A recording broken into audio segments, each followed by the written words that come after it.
આપણા ત્રણ દેવ મુખ્ય છે, બ્રહ્મા, વિષ્ણુ અને મહેશ. એમાં બ્રહ્મા પૂજાય, બ્રહ્માના દીકરા ના પૂજાય.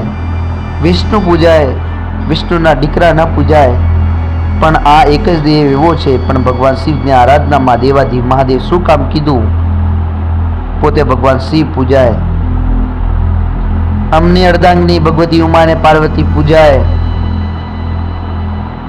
અમના બંને દીકરા ગણેશ અને કાર્તિક પૂજાય. ગણેશની પત્ની રિદ્ધિ અને સિદ્ધિ પણ પૂજાય. એના દીકરા લાભ અને સુખ પૂજાય.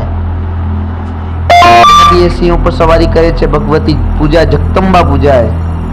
નંદી ઉપર ભગવાન શિવને સવારી કરે છે, નંદી પણ પૂજાય.